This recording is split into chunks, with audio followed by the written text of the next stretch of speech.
And they can appear translucent, UFOs, or very cloud-like. So that sort of points towards their interdimensionality. They do travel through dimensions, as we would think of it. They're not using propellants or fuels, petroleum or anything like this to power their craft. They would do what I would call, interdimensional travel. Hi and welcome to Ascension Talk with Jenny. Today I have Preston Dennett on again. As mentioned in the last episode, number 9, I divided this interview into 2 sections. So if you want to know a little bit more about Preston and how he got into this area of work, please go to episode number 9. You can also go to ascensiontalk.com and find it there in the blog, and that is number 9. So today we would talk about UFO abduction, marks and implants, why they do it, and maybe a little bit how as well, but also undersea UFO bases, UFO healing cases, and cloud formation and UFO sightings. Enjoy! A question that I have, you interview quite a lot of people, and I'm not quite sure if you have had that experience.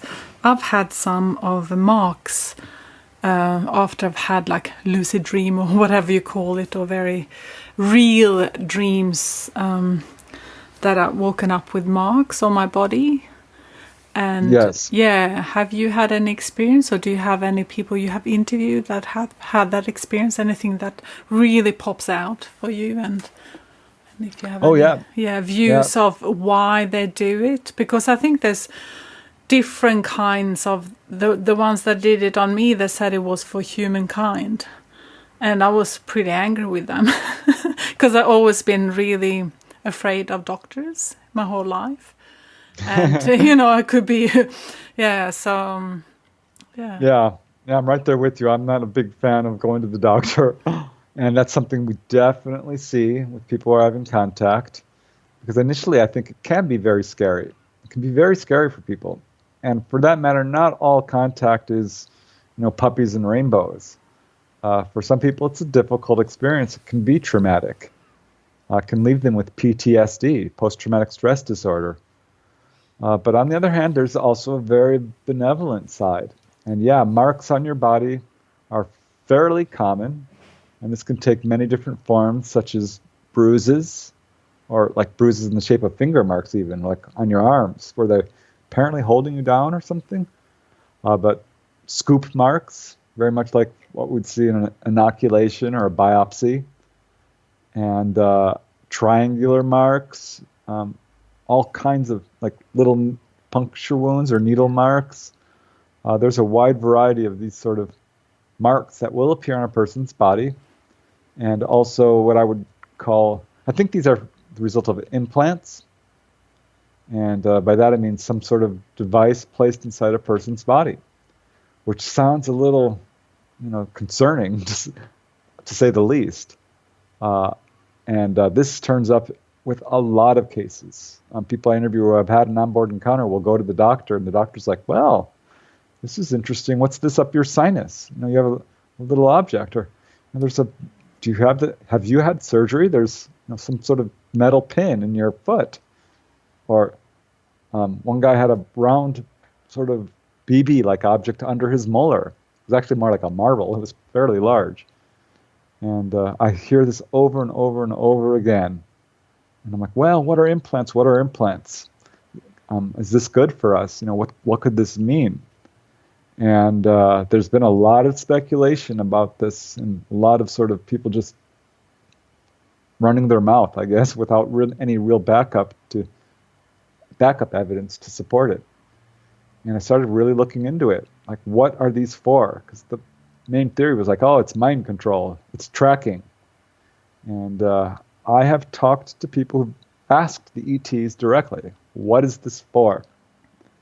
And the answers were very encouraging. I was very happy to hear that in pretty much every case that I've investigated, and I've heard this from several other researchers and experiencers that I haven't personally investigated, but say read about, that the purpose is, say, in one case it was to boost your immune system. That's what they told one lady. Another, it was to measure your vital signs. Another said it was to measure the level of pollution in your body. Another said it was to monitor your health. And I've talked to people who've had their implant removed and their health suffered as a result afterwards. And they were re-implanted and they were better again. So I think these are very encouraging stories, which are, largely anecdotal, but think point towards the true purpose of implants. People have had their implants removed and studied, by the way, and it's been really remarkable what people have found out about this. These implants don't have any foreign body reaction. Normally the body will reject something that's not supposed to be there. Often, some of them are magnetic. Often they have the same appearance, like a cantaloupe seed sort of thing, or a little sort of spool, a metallic spool, or a little sort of metal bar type of thing. Sometimes they seem to be organic, or at least partly, and they will disintegrate upon being removed from the body, but other times no. They've been analyzed several times and seem to contain like meteoritic iron. It's like, how would someone get a piece of a meteor in their body? Wow.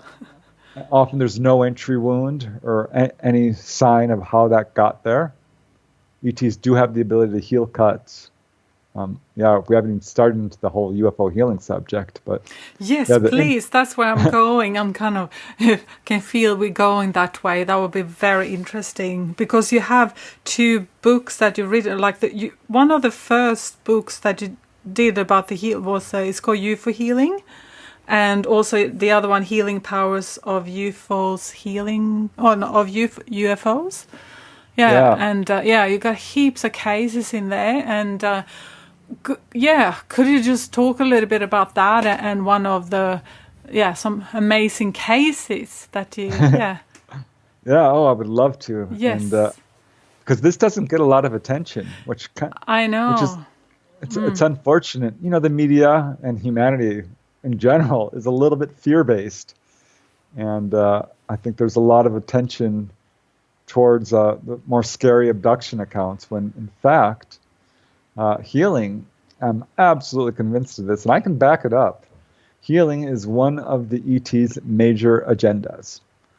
That was my first book. It documented 100 cases because I knew of about 4 or 5 that were fairly well known in the literature, and I had run into my own case. One lady I had interviewed said she had a cyst in her fallopian tubes. It was causing her all kinds of problems. It was very painful. And she had an MRI, was diagnosed, fully diagnosed. She was going to have an operation. And the night before the operation, she was visited. She doesn't really remember what happened, but she knows they came into her room. And she's like, I don't know how this is going to go down when I go to the doctor, but I think something happened. And she went to the doctor, and the doctor's like, they did their pre-op MRIs and x-rays and stuff. And they're like, well, this is strange. Your cyst is gone. It's just completely gone. She's like, really? Wow. And they're like, well, not only that, did you have surgery? She says, no, I didn't. She says, well, yes, you did, because there's fluid here in your fallopian tube, and it's only present after someone has had surgery. Wow. And she says, but I didn't. And they said, well, we know you did. Are you lying to us? And she didn't want to say it because she kind of at this point knew what happened.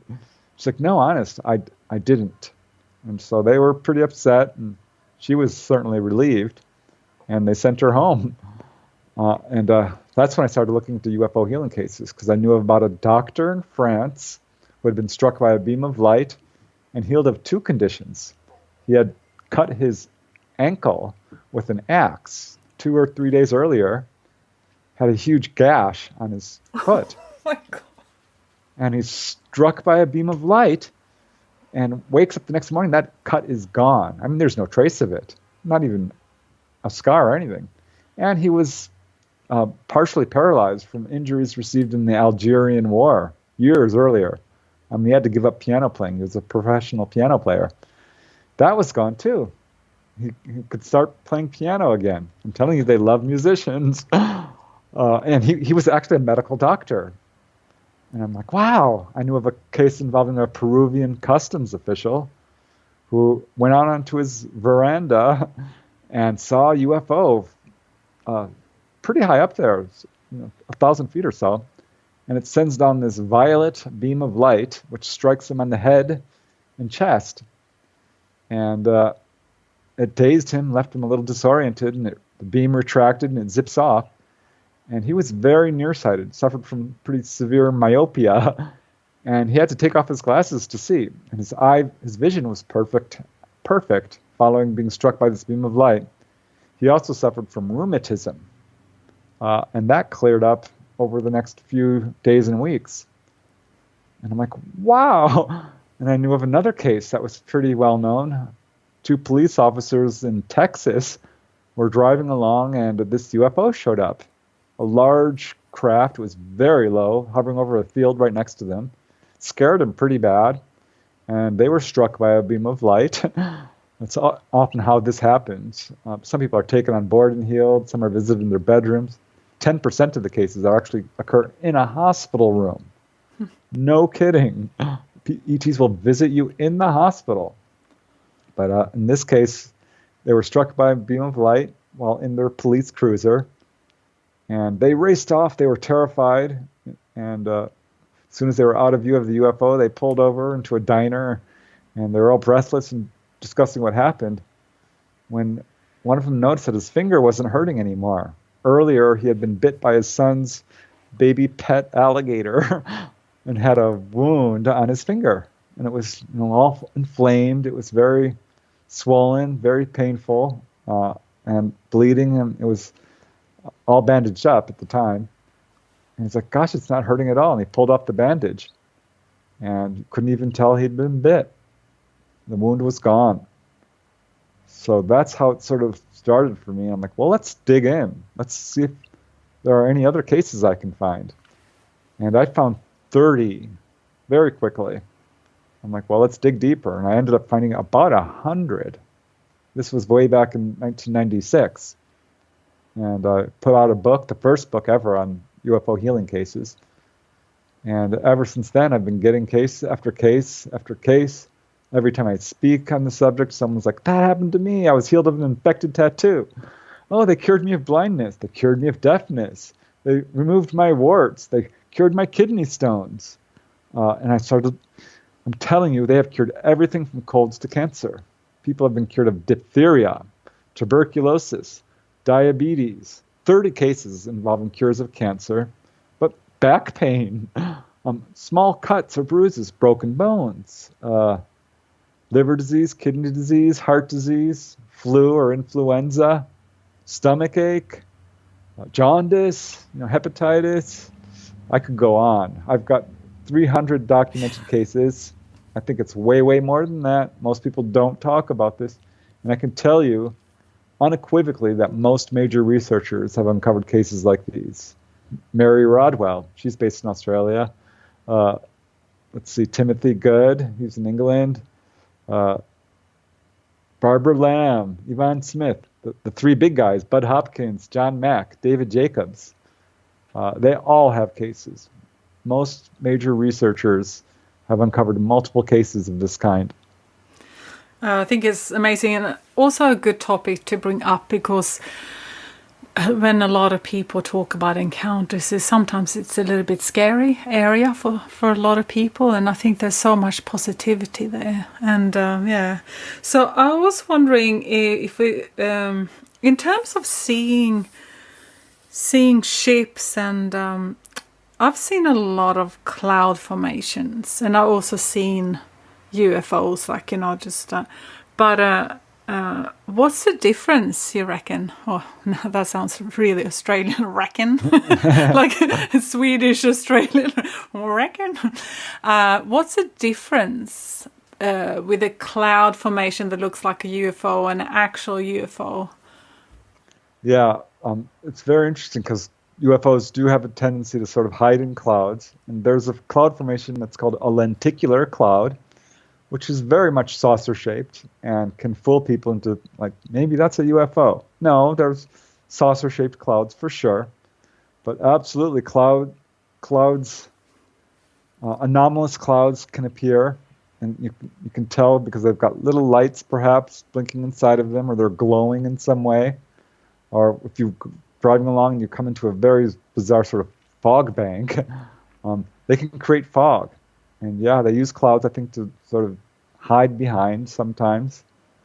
And yeah, it's a good idea to keep your eye on any sort of cloud that looks at all anomalous. If a cloud is moving across the sky in the opposite direction of the wind, I mean, well, that's a dead giveaway. And they can appear translucent, UFOs, or very cloud-like. So that sort of points towards their interdimensionality. They do travel through dimensions, as we would think of it. They're not using propellants or fuels, petroleum or anything like this to power their craft. They would do what I would call, interdimensional travel, traveling through portals, or maybe wormholes might be another term. And they come in all different shapes. I'd say the saucer shape, the classic flying saucer, is probably most common, but you get all shapes. Cigar shaped, that's very common. Boomerang shaped, sort of a V, that's also common. Globe shaped, just a perfect sort of sphere. Triangular shape is not super common. I think a lot of those are probably our own. And definitely we do have this technology. The Roswell UFO crash of 1947 is very well known, but it's just one of hundreds. No kidding, there's a lot of UFO crashes. I've really looked into this, and I do believe we have this technology and are reverse engineering it. So some of these craft, particularly around Air Force bases, you have to be careful. Those could very well be our own, particularly the triangular ones. There's been a lot of talk about that recently, and I looked into my files. I'm like, is that true? I was shocked. I'm like, yeah, I have very few what I would call your standard triangle case. They're more described as manta ray shaped or boomerang. But yeah, all different shapes. Some people describe hexagonal or just really weird shapes that you wouldn't even expect. It can be all kinds of shapes. And yeah, cloud cigars, that's definitely one of the things people do report. Yeah, so I went up to the hinterlands up in the mountains one day, and there were so many clouds there. They looked exactly the same, and as soon as I stopped and tried to take out the camera, they just disappeared. And then I jumped in the car again, and then they were there again. So it was, and I hadn't really noticed just clouds before. But when people have started, like I've seen that all my life, that they have a certain shape, I'm like, okay. So I just find it very interesting. Have you, could you just, can we just touch base on the undersea UFO bases, especially in what you talk about, is that in California? Yeah. USOs. Yeah, USOs. I like that name. Yeah, it's very interesting. Yeah, unidentified submersible objects, which are basically UFOs, but you can't call it a flying object if it's not flying. These are in the water, and it was very interesting because I started getting cases of this very early on in my research. I'm very close to the coast here, the Southern California coast. I started getting accounts of objects, diving into the water, or coming out, or sometimes both, or moving under the water and coming right under your boat. They love to do that. They target boaters, freaks people out. It's like, oh, it's right under our boat. What's going on? This is not a submarine. It's they're often quite large, and they can move very quickly underwater. And started looking into it, and I'm like, wow, there's almost no research out there on this. There was like 2 books that even touched on it. Ivan T. Sanderson's Invisible Residence was a very early book, which had some USO accounts. And there was another book, I think it's called Water UFO, by Carl Feint, and he was sort of the go-to guy for many years. He's, I believe, since passed away. And I found myself, getting a lot of attention on this particular aspect because I put out a chapter in one of my books, UFOs over California, and I called it Ocean-Going UFOs. And I wrote an article for Fate magazine. Like, is there an undersea base off the Southern California coast? Because I had so many cases in this one area. I mean, over 100 in this sharply defined stretch of water between Catalina Island and the mainland. And this is, again, off the coast of Southern California. And I'd talked to some people who've been, abducted or taken on board a craft. And people who were taken in this area, a few of them didn't describe going on board a UFO. They described being taken to an underground area or a vast cavern of some type. I'm like, wow. And in some cases, often when someone sees a UFO, they describe, well, it was a star-like light and it came swooping down at me, or it appeared on the horizon and it came towards me. I had a bunch of cases where people were like, well, it came out of the water, or it came from behind the ridge, from below. And in many of these cases, it wasn't just one or two objects, or even 10 or 20. It was more. I'm talking 50. In 3 or 4 cases, over 100 coming up from below. And that's when I started to think, oh my gosh, is there a parking lot down there? I mean, is there a base? And I started plotting them all on the map. I'm like, well, if there's a base, it's probably right around here. And started getting more reports of, what I would call data points, pointing towards the existence of some sort of undersea base. For example, there's this really weird geographical anomaly off the coast of Malibu. It's called the Malibu Anomaly. You can just look this up on the internet, and it will show this really weird structure with a very flat top. It's got what looks like pillars and a tunnel. It looks really strange. And I had sort of predicted that there would be something there before this thing ever became, it kind of went viral at some point in, I think, 2006 or thereabouts. And I'm like, wow, that's right where I predicted it would be, and look at this thing. and yeah, I think there might very well be a base, not only off the Southern California coast, but all over the world, like Mount Shasta. That's often pointed towards having perhaps an underground base. Puerto Rico has an awful lot of USO reports as well. The eastern coast of the United States, off the coast of North Carolina, that area. But this is absolutely universal. I think our oceans, and for that matter, I've gotten reports from very small bodies of water, reservoirs, little lakes, rivers. They are hiding in large numbers in our bodies of water. And I think because they can, and because we don't have easy access to that, it's a perfect place for them to sort of still be here on Earth and do whatever they want to do and be sort of unmolested. We can't bother them because we don't have the technology to easily go down there. And they do. They can go in and out of the water at high speed. And if we try that, we'd break up into a million little pieces. So yeah, USOs are absolutely a thing. It's getting a lot of attention now. And I'm glad because I think there's a lot more activity there that we haven't even talked about. Yeah, I think it's a lot here in Australia too. I've just heard it mentioned in Australia and New Zealand and this part of the world as well. Have you heard anything about that? Oh yeah, it's everywhere. Absolutely. And for that matter, so are UFO healings. I've gotten many cases from Australia, New Zealand, all across Europe, Canada, Africa, all across the U.S., of course, South America. I mean, you name it. England. The big, what I would call the big countries, Russia, U.S., Canada, and England are the leading producers of UFO healing reports, which would make sense. I mean, they're among the biggest countries.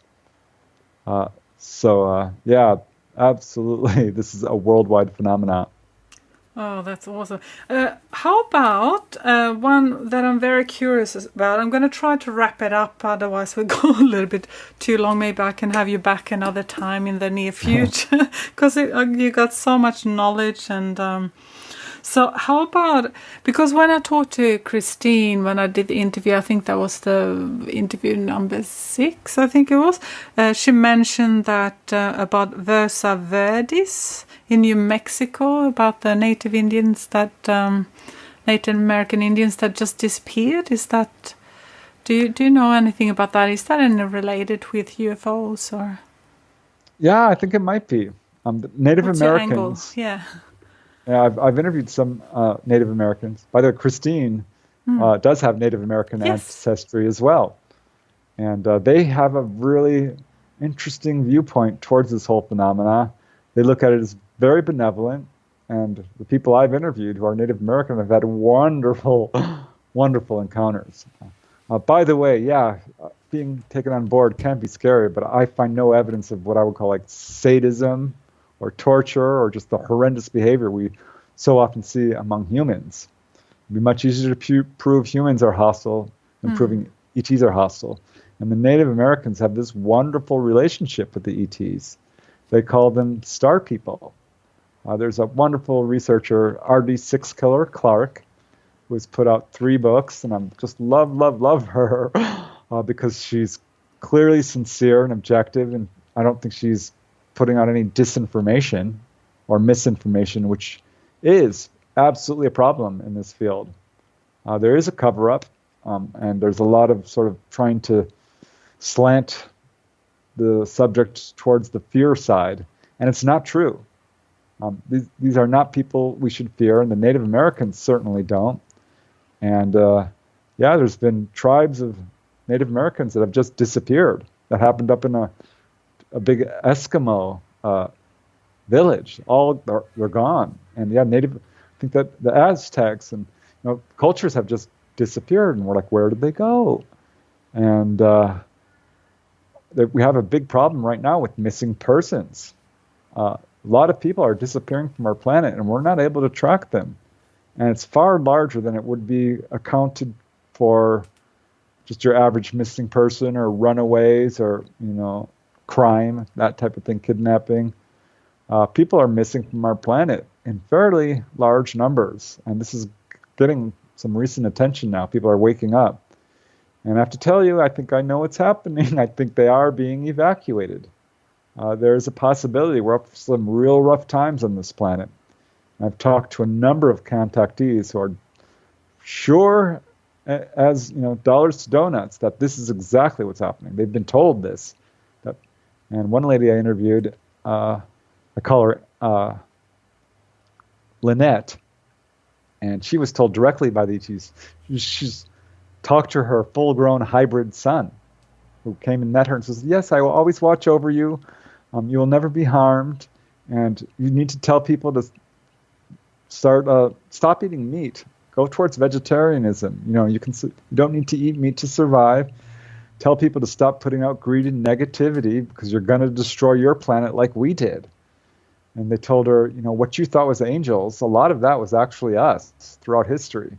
They told her, we've been manipulating human genetics for millennia, not only humans but animals, and particularly dogs and cats, and boosting their emotional intelligence so that they can relate more closely to humans. I thought that was fascinating. And they told her, if anyone should disappear from this planet, it is being done for the good of humanity.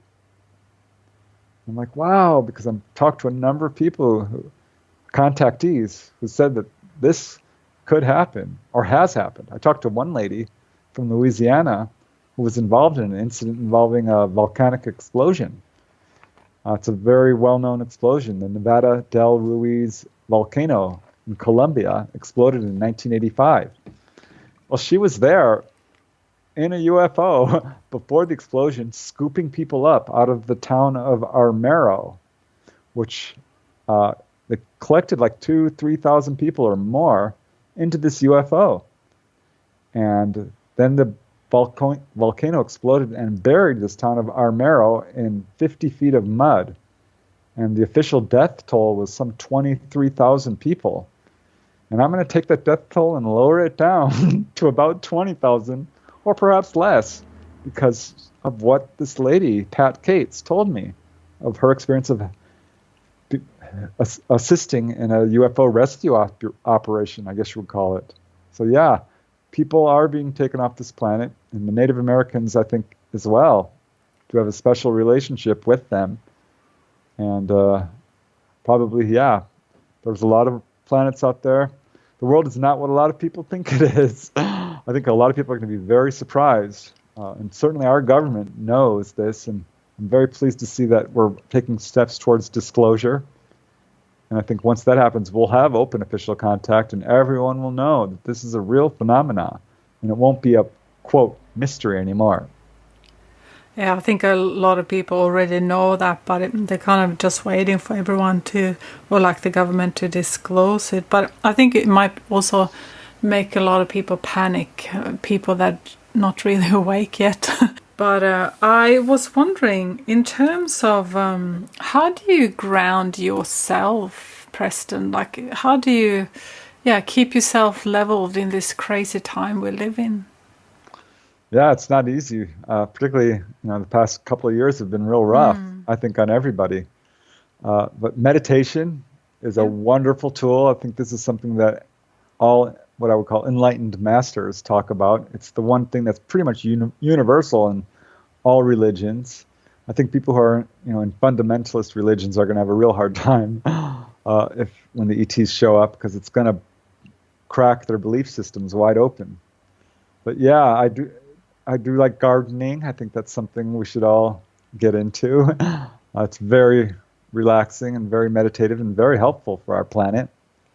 And love and laughter and family, these are the important things in life. We've got to have fun. That's why we're here. Fear is a myth. I mean, fear can be erased through the power of love. Love is the most powerful force in the universe. And I think as long as we just guide ourselves with knowledge and love and kindness, we're going to be just fine. There's no reason for any divisions. We're all alike. We all want the same things. So I think if we just come together and remember we're all one, and what we do affects each other profoundly, we're going to be just fine. And how can people find you and, your books? And you got a really good YouTube channel as well. It's prestondennett.weebly.com. That's your website. Is that correct? That's right. Yeah, I think if you just type my name in a search engine, it should bring you right there. Yeah, I put it all in the show notes page and also on the podcast and my website, ascensiontalk.com as well. So Preston Dennett, DENNETT.weebly.com, and also your YouTube, they just search for your name there. Is that correct? That's right. Yeah, I'm also on Facebook and just recently on Twitter. Still trying to figure that out. But yeah, having a lot of fun doing this. I think this is a very important subject. People are like, oh, I've never seen a UFO. It doesn't affect me. I'm like, well, yeah, it does. Do you have a job? Are you struggling to survive? Because we have free energy. We can solve our energy crisis, our economic crisis, our environmental crisis, if we just push this subject forward and get our government to disclose and start using this technology to solve our problems. And I think we can do it. I'm pretty hopeful. I'm an optimist by nature. But I think we're going to be just fine if we just come together. Thank you, and for your amazing good vibes. And I hope to catch up with you in the near future. Oh yeah, it's been a joy speaking with you. Thanks so much. Yeah, I really enjoyed it. Thank you for tuning in to today's show, and thank you, Preston. If you guys want to know a little bit more about him, you can find all the links in the show notes page on the podcast app, or you can go to ascensiontalk.com and to the blog there, episode number 9 and 10. And also you can also search for Preston Dennett. His last name is Dennett. So until next time, please heal yourself, take care of yourself, ground yourself, and I catch up with you very soon. Bye!